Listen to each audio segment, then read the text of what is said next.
Welcome back to the Artefactors Union. I'm your host and foreman, Doug the Scoundrels.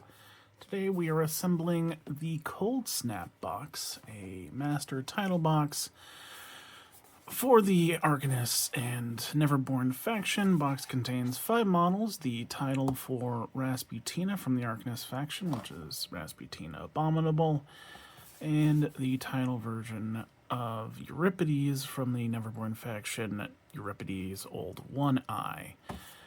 And then 3 shared minis. They're called Kaltgeist, which is this icy looking thing in the center. That's her artwork. On the back, there is Raspy swinging some ice magic. The Kaltgeists being just jagged ice sculpture things. And then Euripides being very wet. Alright, that's our renders. Let's look at the sprues now. Here are the sprues, fairly big ones. We've got Rasputina and Euripides on one chunk, whereas the 3 Kaltgeists are on the other. Kaltgeist looking to be quite complicated. These might be the hardest parts of the box, but we'll see. But we'll go ahead and do them in the order of the renders on the back of the box. So we'll start with Rasputina first. Now let's look at her instructions and then go over our order.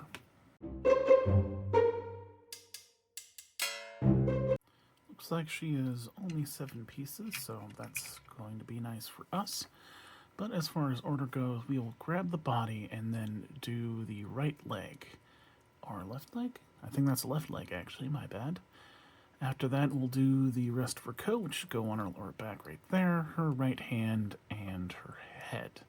After that, we will combine the 2 ice pieces of the magical effect, and then glue her onto that. So let's go ahead and start with F2 and F6. Alright, here's F2, the body. Oops, I'll just grab it. F6, the right leg.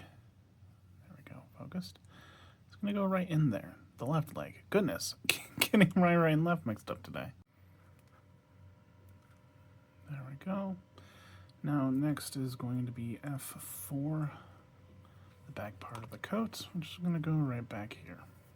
That slots in real nice and easy. Alright, F1, the right hand is next. Right there. Fits in real nice and easy, not a problem. F7 is our next bit. That's going to be her head. Gonna go right on the next step. Might be a little weird to get it on there, but that's just because she's staring at effectively her right hand. So turning her neck pretty hard. That's the angle you want her to be looking at. So the body is done. We can now work on our last 2 bits. Lost my sprue. Excuse me. Got F3 and F5. Right, here's F3. F5 is going to attach down here at the bottom. Those connection points on F5 are, oops, right here, and they'll just be following the same curve as F3. Alright, that's what they look like combined. And it's kind of hard to tell, but the spot it's going to be sitting down on is right there, and it's going to be sitting at kind of an angle. So actually, let's go ahead and attach this to the base first. And here's the magical effect, and you can see it is curved. Fits on there pretty nicely. So next we're going to attach Rasputina to the base. Now, after a good amount of studying, I'm relatively certain they don't actually touch, which goes against what the instructions say, but looking at the render and looking how it's supposed to be posed, it doesn't quite make sense to me. So I'm going to go ahead and pose her. Now the thing is, you want to, I believe she's going to be sitting on this left foot flat on the ground. And then next you want her left hand to effectively be not touching, but kind of real close to the end of the magical effect. Because the idea is that she is like swinging her hand and the ice is sort of coming out of it, but not quite. But have her close to the magical effect, but not touching it. Yeah, I'm just going to pose her. And there we go. Gives the distinct impression that she is casting some sort of sweeping magical spell. And if you're worried about her popping off, since she only has 1 foot on the base, you can almost definitely wiggle her so that this foot is connected to the magical effect. Then you can glue them together, give her just a little bit more stability. But that looks good. Let's review her now. Rasputina Abominable is done. Fairly simple model, with the main difficulty being figuring out her stance and her orientation with the magical effect. And that's really it. Just a few pieces and then deciding exactly where we're going to plant her feet. I like how she is now. I've already had some friends of mine show me that they've put her in different spots, and all, including like attaching her to the magical effect. I'm just going to say there's no wrong way to do it. Do what looks best to you. Let's move on. Okay, Kaltgeist sprue is pretty big. A lot of bits here, but none of them are tiny. I think the issue really is going to be it's really hard to distinguish between them because it's all just like spiky ice stuff. So this guide should be really, really helpful. Let's see, we've got 01, 02, 03, or A, B, and C. Thankfully, they are labeled that on the bits, so Kaltgeist A, Kaltgeist B, Kaltgeist C also corresponds correctly with the instructions. So that's great. Not going to get those mixed up. And as far as the render on the back of the box for reference, Kaltgeist A, B, and C. Let's go and get started with Kaltgeist A. Well, let's look at the instructions first. I think easiest would be to work our way up from the bottom. So kind of guessing on these because, again, they're a little bit harder to distinguish. We'll take this piece and this piece, which are going to be our base, then add on to it these two, which I believe go together, followed by like the rib cage and the back, plus the top of them. Figure out where this piece kind of goes on its right side, and as far as the left side, it's the remainder of our bits. This one, maybe this one? And this sort of connector arm thing, but we'll just might change up this. Well, we'll see. But anyways, let's see. That is A1 and A11, our first two pieces. Here's A1. Whoops. And I'm sorry, the other piece that I had talked about is actually A10, not A11. That's going to attach, right on there. The connector point being this part right here. It's kind of hard to show orientation here, but oh, here we go. So this would be A1 and this would be A10. Next, I think we will see if we can combine A3 and actually A11 before attaching them here. Could be wrong, but going back. A3 and A11. Let's try combining those two. All right, here we got A11. A3 is going to attach to the lower half of this piece. All right. There we go. Now we can attach the bottom part to our previously made piece on here.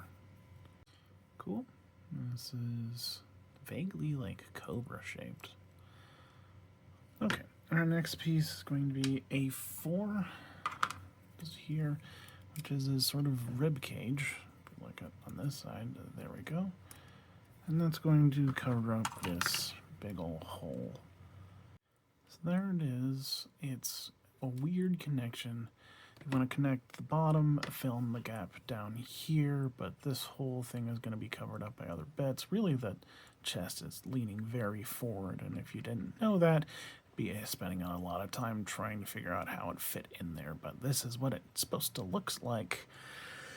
Okay, next, A2, I think part of it's going to be covered up by the stuff that goes on top, so we're going to add that next, which is effectively like a right arm.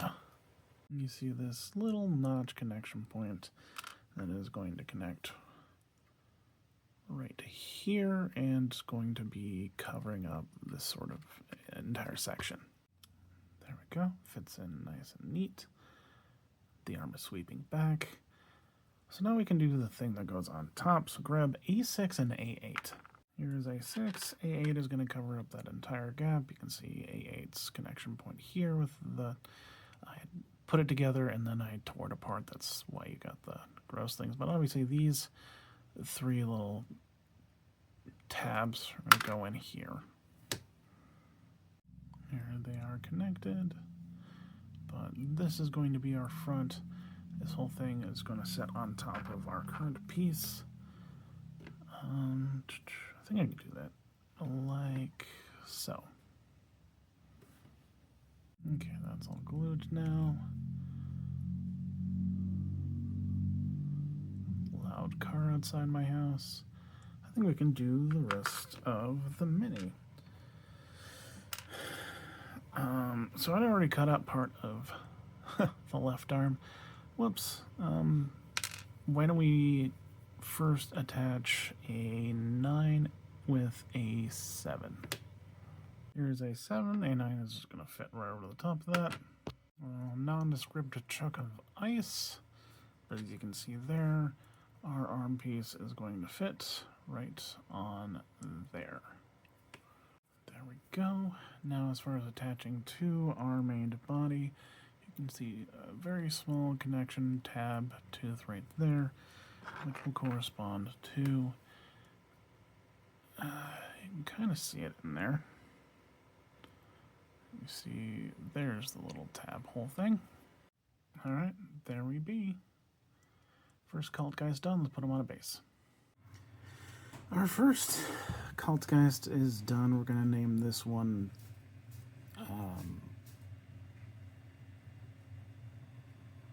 Half-Baked. Alright. Good lord. Hardest parts for this one. The arms, I think. Figuring out how the arms interact with the body was pretty difficult, but overall the difficulty is just finding where bits went. Actually, the rib cage, my bad. The rib cage is figuring out how that attached was the hardest part. Goodness. Okay. I'm frazzled. And now I'm afraid of the next one. We'll get through it. We'll get through it. Alright, let's move on. Alright, Kaltgeist B hopefully is going to be a little bit easier. Here's hoping anyways. We're going to start with B1, and then we will add B2, followed by B7, all sort of like part of the base. And then just to declare it, we will do B8 after that. I'm not even going to try to figure out an order. We're just going to kind of play it by eye. So, alright, here's B1. We're going to add B2 on the back, the lower part. Goes on easy enough. Now as far as B7, it will attach down here, and it has a hollow part, but the hollow part is actually just going to be what's pointed towards the ground, so it'll be sitting flat like this. Okay, again, it's vaguely snake-like.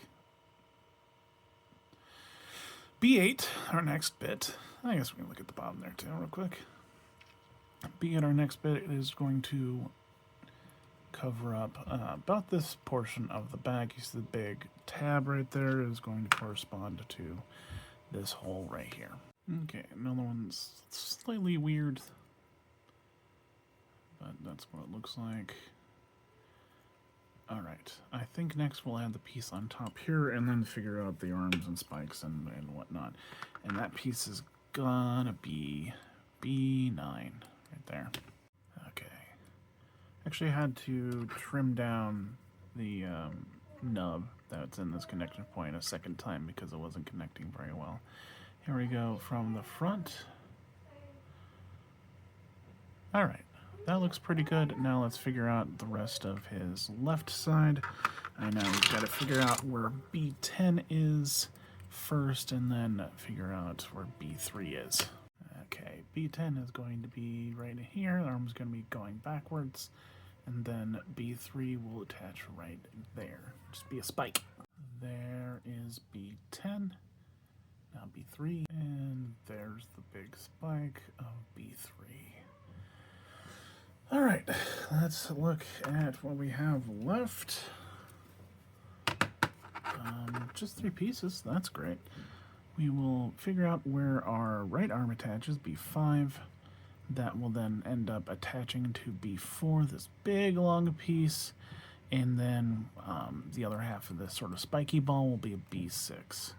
So we'll attach this piece, attach these two pieces together, and then attach that combined bit to this one. All right, B5 is going to connect in there. All right. That looks good. Let's just set them down. We'll grab B3 and B4, sorry, and B6, combine them. Okay, B4 plus B6. Now this is going to be a tough connection to make because it is wrapping around the body of the Kaltgeist. Our connection point on this piece is right here, and that will connect right there, and I'm not sure if there's any other piece of the Kaltgeist that it attaches to, so, well, we'll see. Okay. It's actually holding fairly well, but I'm going to put them on a base and let that cure. So awkward. Alright, base time. Our second Kaltgeist is done. We're going to name this one Fish Food.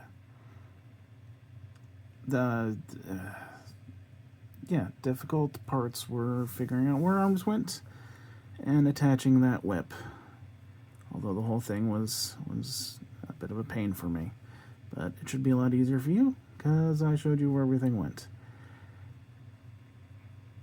I'm really afraid that whip's going to snap off. Okay, anyways, let's move on to the last one. Our last Kaltgeist. Going to be easier than the other two, thankfully. Fewer pieces too. So, start by grabbing C1 and C3, which is our main body. After that, we will grab the butt, I guess. C5? Yeah, C5. Add that on the back here. Then we'll do each of the ribs, C2 and C8, followed by the arms. I think this is the right arm, C7, and the left arm, C6. Finish off with this sort of crest thing, C4. So let's grab C3 and C1 first. This is C1, our back half. Let's add C3 on top. And here they are combined. Next we'll add C5, the butt back here. Okay, less of a butt and more of a butt cheek, but still. Look from both ends. There we go, down here. Next we'll go ahead and do our ribs, ice rib things. One of which will go along here, and the other one will go along here, I think. Oh, no, right in there. My bad. Okay. Taking a wild stab of a guess. If we look at the connection points for both, this one is a lot thicker, so this should be our right ribs. Right as in the model's right. This should be our left. So I believe C8 is going to be our right ribs, and C2 our left. Alright, there's C8. Goes in without too much of an issue. Focus camera. There we go. Now let's go ahead and do a C2 right in there. Both ribs are in. Seems look good. Don't put too much pressure on the inside of the ribs, otherwise you'll pull these out of place. Now I said I'd do arms next, but I think I might be missing some connection point, so we'll go ahead and do the crest next, which is going to be C4. Right. That will just go right across the top. Okay. It's just a little shy. There's it from the back. Now we can see we have a much more defined location for the right arm, which is the spiky one, I think, C7. So let's try that. Alright, I was not expecting it to be sticking up so high, but that's how it fits. And it looks right. I should have referenced the render a little bit more. Okay, there's C7. I believe C6 is our last arm, the right one. I'm going to assume it fits right in there, but I'll do a little bit of testing first. Give me a sec. Alright, this is real kind of weird, so I'm going to just attempt to do it on camera. It's going to fit in like that. Alright. There we go. My kid just keeps dropping stuff today. Alright, I think he's done. Let's put him on the base. Our third Kaltgeist is done. We're going to name this one Cherry Garcia. The hardest part for this one was figuring out where the arms went, so a bit of a theme with all of them. And this one was considerably easier than the other two, so I'm not going to complain too much about it. It's my favorite now because it didn't hurt as much to put together. Let's move on to our last master, shall we? Okay, Euripides. Hopefully less of a headache. Hopefully. Alright, we'll grab the body, which I think is G5. The labeling is kind of all over the place. So grab the body, G5, and do his back, G7. So we got the majority of the body in there. And then we'll start from the bottom. We'll do his crotch flap, which is G3. We'll do his butt flap, which is G1. And then this extra little ribbony thing, G9, which also goes on the butt flap right there.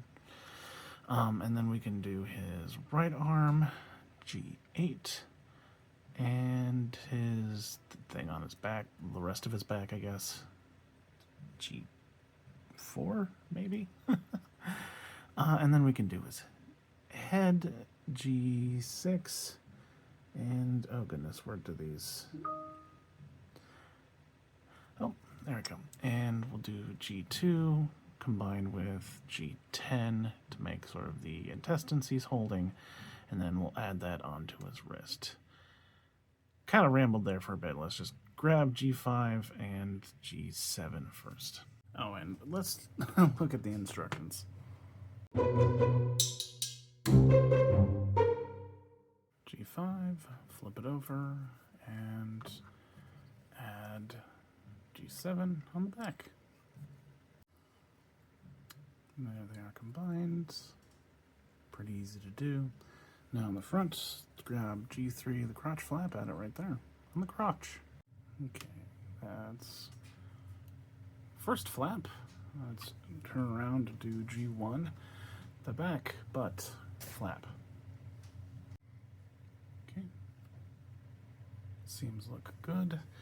Now let's grab G9 and add that to this flap we just added right there. The ribbons are going to be flowing that way. Okay. Fit in pretty easy. Next we'll do G4, has a big old chunk of stuff on his back. Looks like some pokey things reminiscent of the first model. Okay. Getting close to being done. That went in just fine. Okay, last bits, let's review real quick. First we'll do the right arm at G8, and then the head G6. Let's go over here. Then we'll combine G2 with G10, and then attach that to his left hand up here. But let's first do his right arm. Okay, there is our arm. Now let's add the head right on this next stomp. Alright, head's all done. Now, let's grab our two bits that are going to connect, and give me one sec. Sorry, I realized wasn't entirely sure of the orientation of these two guys, but I got it now. So we're looking at our two bits, and you can obviously see where they connect, so it's just going to go like... there we go. Like so.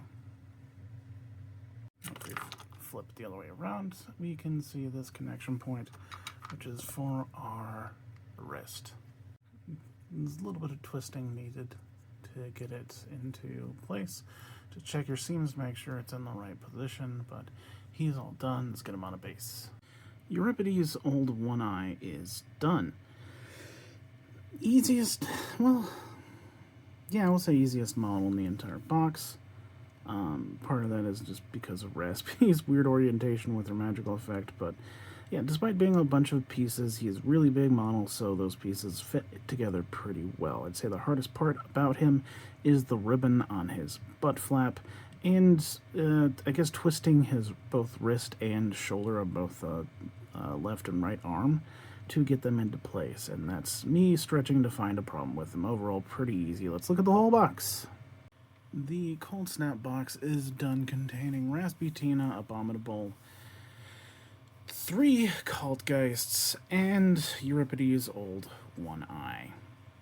Hardest parts for this box, really just the Kaltgeists, especially the first 2, because it's really hard to figure out where bits go and they're all just jagged ice pieces. But I think a lot of the difficulty falls in just where to put those things, and now that you have this guide, I think it'd be a lot easier for you. And now the masters were relatively simple. Not going to complain about them. Yeah, all of that was really just the Kaltgeist, so best of luck with them. And also, like, if you just glue them in the wrong place, no one's really going to be able to tell, because again, it's just a bunch of jagged ice pieces. So go nuts. Right, that's all I can say. I have been your foreman, Douglas Scoundrels, helping you build a better Malifaux. Stay frosty.